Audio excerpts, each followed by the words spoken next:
अब हम lecture number 19 का आगाज़ करते हैं। इसमें डेफिनीशन है polynomial function an expression of the form. इसको ज़रा गौर से देखें। ए एन एक्स की power n plus a n नफी वन एक्स की पावर एन नफी one plus and so on.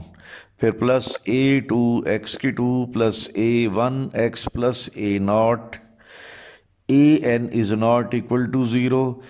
इस तरह का जो एक्सप्रेशन है उसमें ए एन नफी one and so on a two a one a nought ये कोफिशेंट्स हैं, ये रियल नंबर होने चाहिए। एंड एन एक्स की पावर एन एन एक नॉन नेगेटिव इंटीजर होना चाहिए। नॉन नेगेटिव इंटीजर होता है 0 1 2 3 4 5 एंड सो ऑन। तो इस तरह का एक्सप्रेशन पॉलिनोमियल कहलाता है, जबकि ए एन नफी one and so on a two a one a naught real number होंगे और एक्स की पावर जो एन है एन नॉन नेगेटिव इंटीजर हो, तब जाकर इस तरह का जो एक्सप्रेशन होगा, इस तरह का जो जुमला होगा, वो पॉलिनोमियल फंक्शन कहलाता है। इसके बाद अगली डेफिनेशन है degree of the polynomial, the highest power of the variable x in the polynomial. तो किसी पॉलिनोमियल में वेरिएबल एक्स की जो सबसे बड़ी ताकत होगी वो उस पॉलिनोमियल की डिग्री कहलाती है। मिसाल के तौर पर 5x की 4 माइनस 7x की 3 प्लस 4x की 2 प्लस 3x प्लस 1। तो ये एक्सप्रेशन बिल्कुल इस तरह का है। तो ये एक पॉलिनोमियल फंक्शन है। इस पॉलिनोमियल फंक्शन में x की सबसे बड़ी ताकत 4 है, इसलिए ये ऐसा पॉलिनोमियल फंक्शन है जिसकी डिग्री 4 है। अब हम एक और बात की तरफ आ रहे हैं कि इस सवाल में x की 3 माइनस 5x की 2 प्लस 7x प्लस 9, इसको हम डिवाइड कर रहे हैं x माइनस 1 पर। अब x को ऐसे नंबर से मल्टीप्लाई करें कि x की 3 आ जाए, तो वो नंबर x की 2 है। ठीक है जी। तो x की 2 को x से मल्टीप्लाई करेंगे, x की 3, फिर माइनस एक्स की 2 को 1 से मल्टीप्लाई करेंगे तो माइनस एक्स की 2 बन जाएगा। अब सब्ट्रैक्ट करने के लिए अलामतों को, साइंस को चेंज करते हैं, ये नेगेटिव और ये पॉजिटिव। तो पहली टर्म ऊपर और नीचे प्लस माइनस कट गए। अब माइनस 5x की 2 प्लस एक्स की 2 माइनस 4x की 2 प्लस 7x। अब x को किसी ऐसे नंबर से मल्टीप्लाई करें, ऐसी कीमत से मल्टीप्लाई करें कि माइनस 4x की 2 बन जाए। तो x को माइनस 4x से मल्टीप्लाई करते हैं। ठीक है। तो इस तरह मल्टीप्लाई यूं करते हैं कि माइनस 4x को x से मल्टीप्लाई करेंगे, माइनस 4x की 2 माइनस माइनस प्लस, 4x को 1 से मल्टीप्लाई करेंगे 4x। अब साइन तब्दील करेंगे, यहाँ प्लस हो जाएगा, ये माइनस, ये दोनों कैंसिल हो गए। 7x minus 4x 3x plus 9, अगली रकम हम लिखेंगे। अब x को किस नंबर से मल्टीप्लाई करेंगे, 3x आ जाए, तो x को 3 से मल्टीप्लाई करेंगे। अब मल्टीप्लिकेशन यूं है कि 3 को x से मल्टीप्लाई करें 3x प्लस माइनस माइनस, 3 को 1 से मल्टीप्लाई करेंगे 3, साइन तब्दील करेंगे तो यहाँ नेगेटिव यहाँ पॉजिटिव, ये दोनों कैंसिल हो जाएंगे। तो प्लस 9 और प्लस 3 ऐड करेंगे 12। तो जब x की 3 माइनस 5x की 2 प्लस 7x प्लस 9 को x माइनस 1 पर डिवाइड करते हैं तो रिमाइंडर 12 आता है। हम यही रिमाइंडर डिवीजन का अमल किए बगैर भी निकाल सकते हैं। ये डिवीजन लॉन्ग डिवीजन कहलाती है।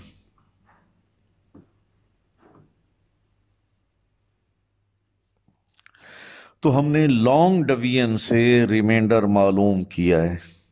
क्या कोई ऐसा तरीका भी हो सकता है कि लॉन्ग डिवीजन के बगैर हम रिमाइंडर मालूम कर सकें? जी हाँ, एक मेथड होता है जो हम डिवीजन का प्रोसेस किए बगैर रिमाइंडर मालूम कर सकते हैं। वो तरीका रिमाइंडर थ्योरम कहलाता है। तो आइए सबसे पहले पढ़ते हैं कि रिमाइंडर थ्योरम क्या होता है।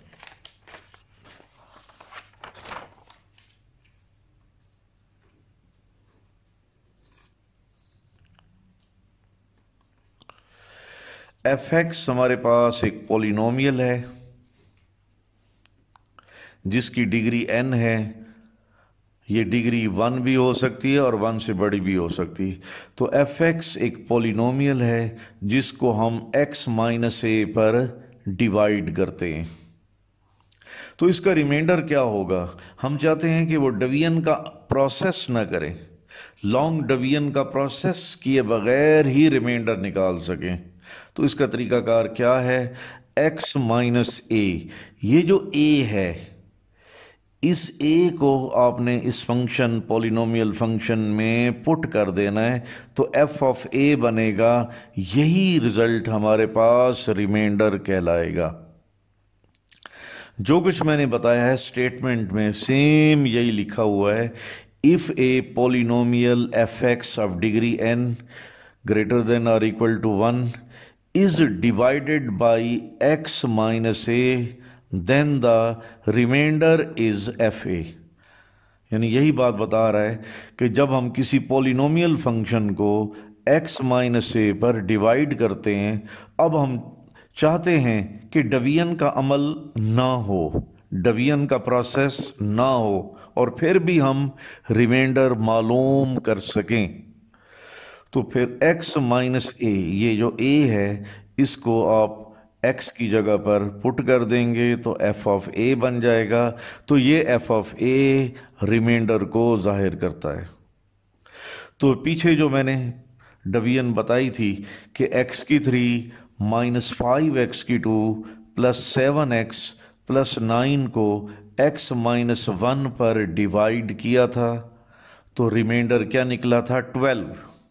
ठीक, अभी पढ़ चुके हैं कि रिमाइंडर कितना था? 12। अब वही रिमाइंडर हम निकाल रहे हैं लेकिन डिवीजन का अमल किए बगैर। x माइनस 1 पर मैंने टिक लगा दी है, इस 1 को आपने x की जगह पर पुट कर देना है, तो f ऑफ 1 बन जाएगा। जिस तरह यहाँ पर f ऑफ a बना है तो ये f ऑफ 1 बनेगा। यही हमारा रिमाइंडर है। तो f ऑफ 1 बराबर होता है 1 की 3 माइनस 5 इंटू 1 की 2 plus 7 into 1 plus 9।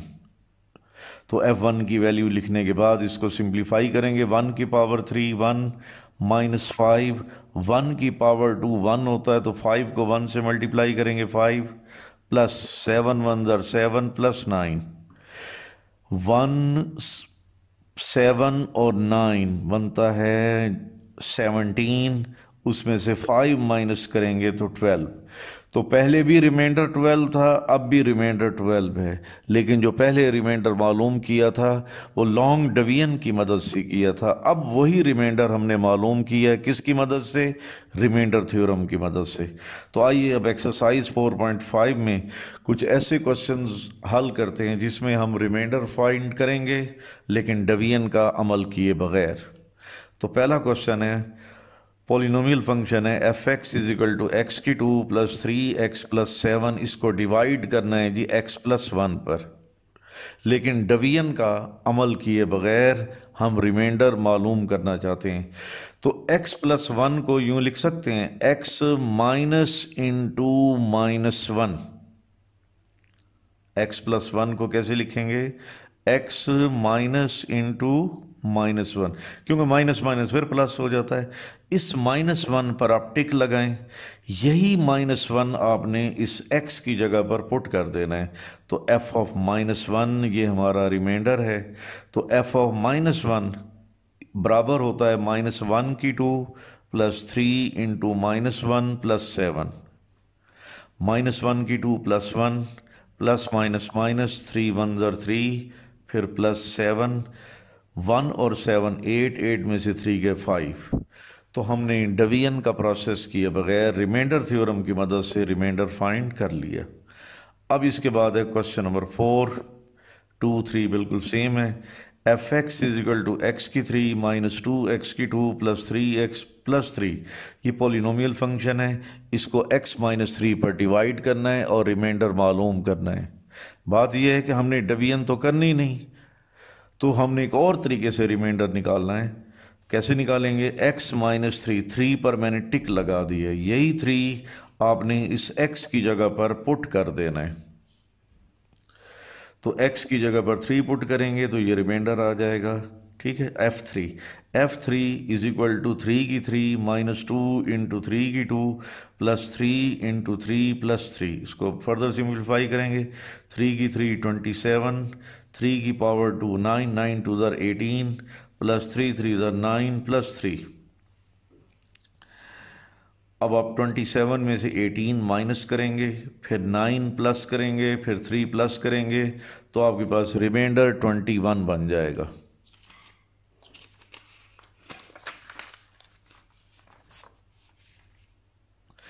Remainder theorem के बाद एक और थ्योरम है जिसे हम फैक्टर थ्योरम कहते हैं।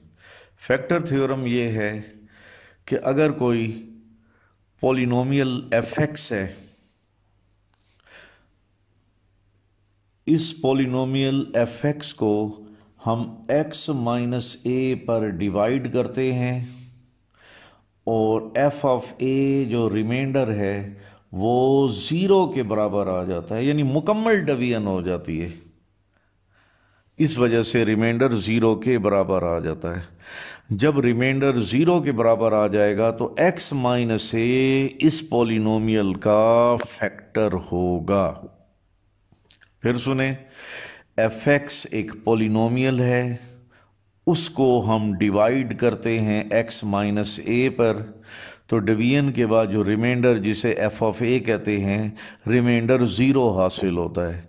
रिमाइंडर 0 उस वक्त बनता है जब डिवीजन बिल्कुल कंप्लीट हो जाती है। जब रिमाइंडर 0 हो जाता है तो फिर वो कहता है कि x माइनस a इस पॉलिनोमियल फंक्शन f(x) का एक फैक्टर होगा। ये थ्योरम फैक्टर थ्योरम कहलाता है।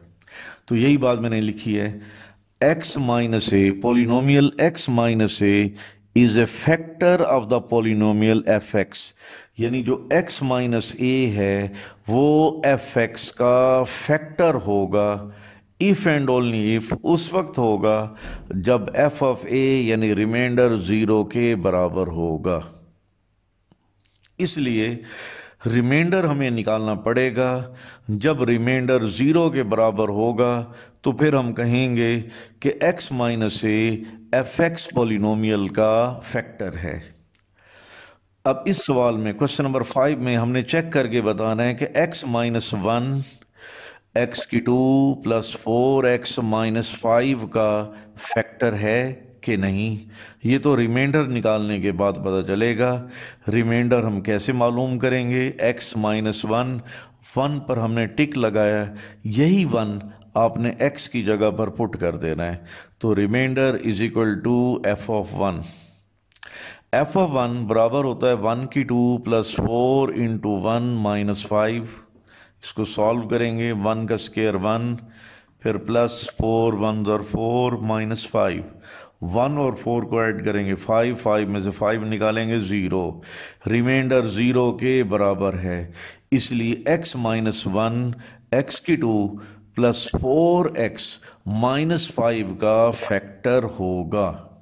तो therefore x minus 1 is a factor of x की 2 प्लस 4x माइनस 5। इसी तरह अब क्वेश्चन नंबर 7 में पॉलिनोमियल है f of omega is equal to 2 omega की 3 प्लस ओमेगा की 2 माइनस 4 ओमेगा प्लस 7। ये पॉलिनोमियल फंक्शन x वेरिएबल की बजाय ओमेगा की फॉर्म में। ये पॉलिनोमियल ओमेगा प्लस 2 पर डिवाइड होगा। हमने चेक करके बताना है कि ओमेगा प्लस 2 इस पॉलिनोमियल का फैक्टर होगा या नहीं होगा। ये तो डिवाइड करके जो रिमाइंडर है उसकी कीमत निकालने से पता चलेगा। ओमेगा प्लस 2 को हम इस तरह लिख सकते हैं, ओमेगा माइनस इंटू माइनस 2। तो omega minus into minus 2, minus 2 पर आपने टिक लगा दिया, यही माइनस 2 आपने इस ओमेगा की जगह पर पुट कर देना है। तो f ऑफ ओमेगा, ओमेगा की जगह पर -2, इट इज कॉल्ड रिमाइंडर। तो f ऑफ -2 की कीमत होगी 2 इंटू -2 की 3 प्लस -2 की 2 -4 इंटू -2 प्लस 7। ये मैंने लिख ली। अगले स्टेप में लिखेंगे 2 -2 की पावर 3 -8 प्लस -2 की पावर 2 4 फिर उसके बाद माइनस माइनस प्लस, 4 टू ज़र 8 प्लस 7, 2 को -8 से मल्टीप्लाई करेंगे तो ये बन जाएगा -16, और उसके बाद हम लिखेंगे +4 +8 +7, -16 +4 +8 +7 सबको सॉल्व करेंगे तो हमारे पास रिजल्ट आता है 3 which is not equal to 0। तो रिमाइंडर 0 के बराबर नहीं है, तो इसलिए हम कह सकते हैं कि जो ओमेगा +2 है वो 2 ओमेगा की 3 प्लस ओमेगा की 2 -4 ओमेगा +7 का फैक्टर नहीं है। बिल्कुल इसी तरीके से question number 8, f(x) is equal to x की पावर n माइनस a की पावर n, फिर लिखा हुआ x माइनस ए। हमने चेक करके बताना है कि x माइनस ए इस पॉलिनोमियल फंक्शन का फैक्टर है कि नहीं है। तो फिर हम ऐसा करते हैं कि इस पॉलिनोमियल फंक्शन को x माइनस ए पर डिवाइड करते हैं और डिवीजन के अमल के बगैर रिमाइंडर निकालते हैं। रिमाइंडर का रिजल्ट हमें बताएगा कि x माइनस ए इस पॉलिनोमियल फंक्शन f(x) का फैक्टर है कि नहीं। तो आइए रिमाइंडर निकालते हैं। x माइनस ए पर आप टिक लगाएं, इस a को आप x की जगह पर दर्ज कर दें तो हमारे पास रिमाइंडर आ जाएगा f ऑफ a। आप जानते हैं f ऑफ a बराबर होता है a की n माइनस a की n। a की n में से a की n माइनस करेंगे 0, तो रिमाइंडर 0 के बराबर आ गया। कंफर्म हो गया कि x माइनस a इस पॉलिनोमियल फंक्शन का फैक्टर है। इसके बाद है question number 9, f(x) is equal to x की पावर n प्लस a की पावर n। हमने चेक करके बताना है कि x प्लस a इस पॉलिनोमियल फंक्शन का फैक्टर है कि नहीं। तो हम इस पॉलिनोमियल फंक्शन को x प्लस a पर डिवाइड करते हैं और डिवीजन के अमल के बगैर हम रिमाइंडर निकालते हैं। ठीक है जी। अब रिमाइंडर कैसे निकालेंगे? x प्लस a को हम यूं लिख सकते हैं x minus into minus a। Minus a पर टिक लगाएं क्योंकि यही माइनस a आपने x की जगह पर पुट कर देना है। तो रिमाइंडर हमारे पास बन जाएगा f ऑफ माइनस a। अब जानते हैं कि f ऑफ माइनस a बराबर होगा माइनस a की n प्लस a की n। n हमारे पास एक ऑड नंबर है, ऑड इंटीजर है। जब पावर ऑड होगी तो ब्रैकेट के अंदर जो नेगेटिव साइन है वो ब्रैकेट के बाहर आ जाएगा। अगर पावर इवन होगी फिर ब्रैकेट में नेगेटिव साइन ख़त्म हो जाता है, लेकिन जब पावर ऑड इंटीजर होगा तो फिर ब्रैकेट में नेगेटिव साइन ख़त्म नहीं होता, ये नेगेटिव साइन ब्रैकेट के बाहर आ जाएगा। तो बन जाएगा माइनस a की n फिर प्लस a की n, plus minus cancel 0। Remainder 0 के बराबर आ गया। तो कंफर्म हो गया कि x प्लस a इस पॉलिनोमियल फंक्शन का फैक्टर है। अब इसके बाद आइए क्वेश्चन नंबर 10 की तरफ। पॉलिनोमियल फंक्शन है x की 4 प्लस 2 x की 3 प्लस k x की 2 प्लस 3। इस पॉलिनोमियल फंक्शन को x माइनस 2 पर हम डिवाइड करते हैं और इस डिवीजन की वजह से जो रिमाइंडर हासिल होगा कहता है कि वो रिमाइंडर 1 के इक्वल है। रिमाइंडर निकालने का तरीकाकार क्या होता है? देखें, x माइनस 2 पर आप टिक लगाएंगे। ये इसलिए लगाते हैं कि ये 2 जो कीमत है इसी को हम x के अंदर पुट करेंगे। x माइनस 2 को आप x की जगह पर पुट कर दें तो f of 2 it is called remainder. तो ये f2 है। आप जानते हैं f2 बराबर होता है 2 की 4 प्लस 2 इंटू 2 की 3 प्लस 2 इंटू 2 की 2 प्लस 3। इसको फर्दर सिंप्लीफाई करते हैं, 2 की पावर 4 16 प्लस 2 की पावर 3 8, 8 को 2 से मल्टीप्लाई करेंगे 16, फिर प्लस 2 की पावर 2 4, 4 को k से मल्टीप्लाई करेंगे 4k प्लस 3। तो remainder is equal to 16 plus 16 32 और 3 35 plus 4k। Reminder 35 plus 4k के बराबर है। लेकिन इस क्वेश्चन में ये बताया गया है कि रिमाइंडर की कीमत 1 है। ये रिमाइंडर की कीमत इसलिए बताई गई है क्योंकि जब हम रिमाइंडर की जगह पर 1 पुट करेंगे तो हम उसमें से k की कीमत निकाल सकते हैं। तो इस क्वेश्चन में बेसिकली हमने k की वैल्यू ही निकालनी थी। अब रिमाइंडर इज इक्वल टू 1 यहाँ पर पुट करेंगे तो 1 is equal to 35 plus 4k, 1 minus 35 is equal to 4k is equal to -35, दोनों जाने 4 पर डिवाइड करेंगे, k इज इक्वल टू -34/4, 2 पर हम इसको कैंसिल करेंगे तो ऊपर 17 बनेगा और नीचे 2 बनेगा, तो k इज इक्वल टू -17/2।